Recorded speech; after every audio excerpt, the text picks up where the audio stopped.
Shalom.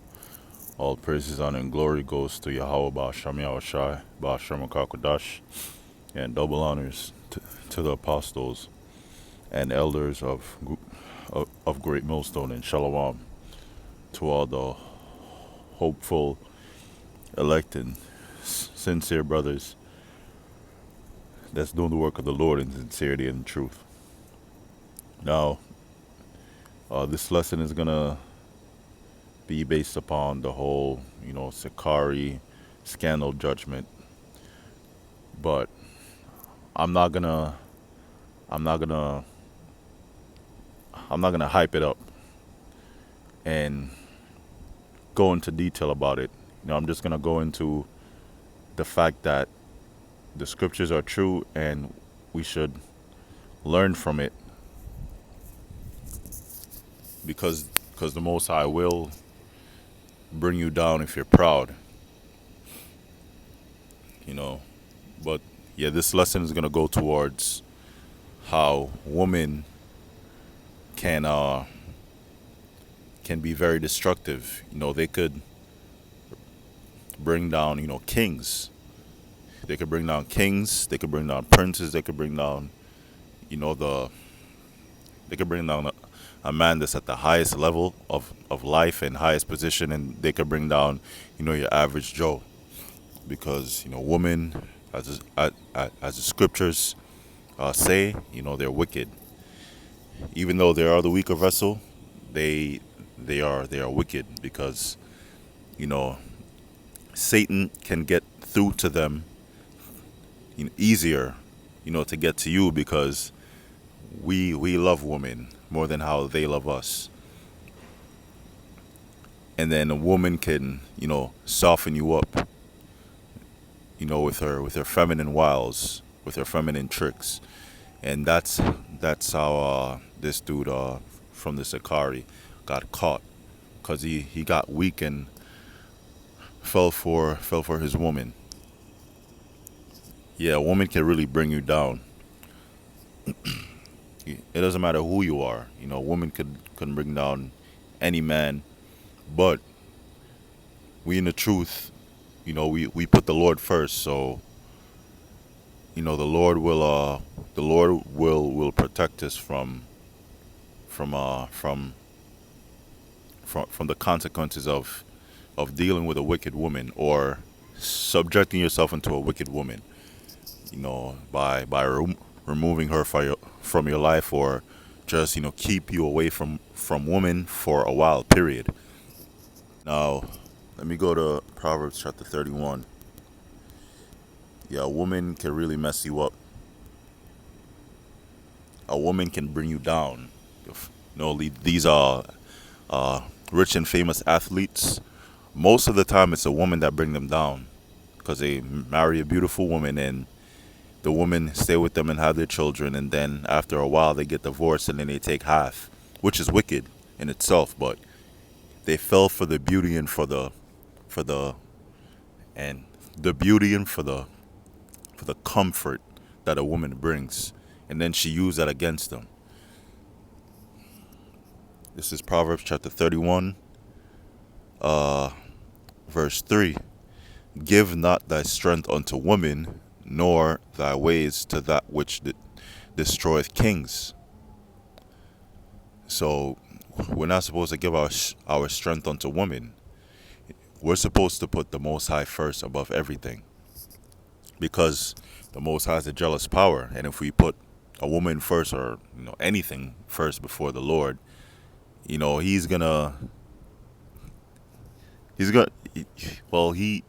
very well might use that against you, and allow the woman to bring you down. Give not thy strength unto woman, nor thy ways to that which destroyeth kings. Yeah, because top men were brought down by a woman.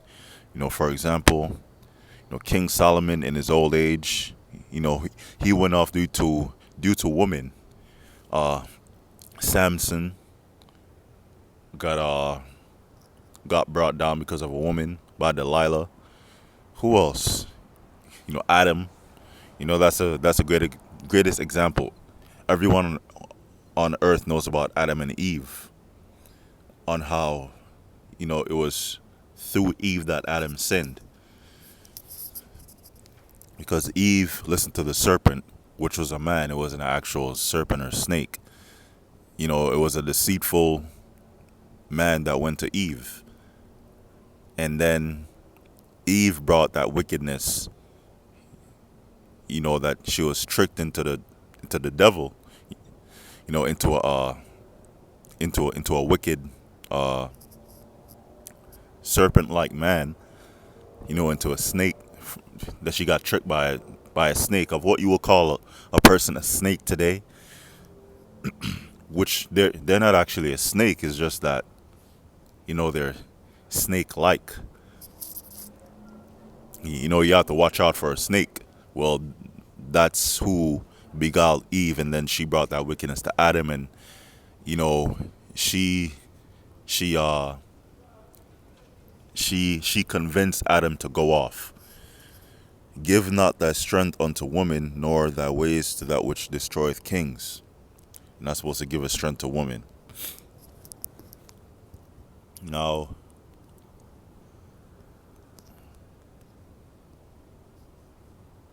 New Testament, it's in Judges. This is Salakia. This is Judges chapter 16 and verse 19. Let me just get straight to the point. And this is dealing with Samson and Delilah. And she made him sleep upon her knees, and she called for a man, and she caused him to shave off the 7 locks of his head, and she began to afflict him, and his strength went from him. Yeah, because his strength and his power came from, his faith that he had in the Lord. And Samson was a Nazarite. He didn't cut, or shave off the hair of his head, because he was a Nazarite from birth. And by him, listening to a woman, by listening to a wicked, deceitful woman, because he was all over. He engaged in pillow talk. He told, Samson told Delilah the secret of his power, which was, it goes back to the Nazarite vow, which is, ultimately faith. But he broke that vow when he shaved off his locks, and that's when his strength went from him. So through a woman, that that brought down a mighty man. Samson had actual spiritual powers, what you call superpower today. He had spiritual powers that he was blessed uh, and given to by the Most High, and through a woman, that brought his downfall. And then, the later, the Philistines, came and got him, and later on, he was shamed, but he prayed to the Lord, to give him strength one last time, and then, the building that he was in, because he was tied, his hands were tied to the pillars, and then the Lord gave him strength, and then he brought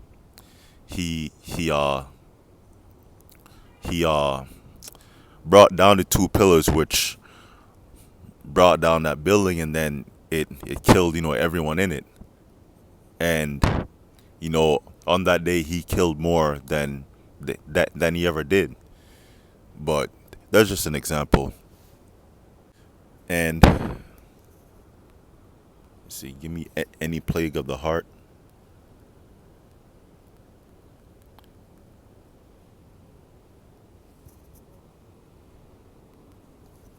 say, rather dwell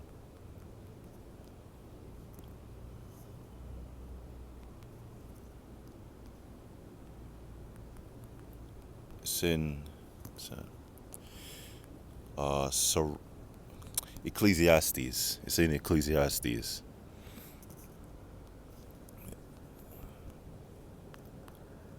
It's in Ecclesiastes chapter.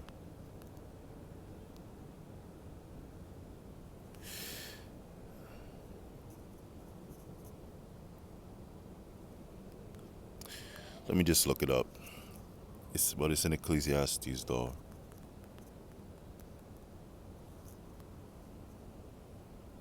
Oh, this is Ecclesiasticus 25 and 16.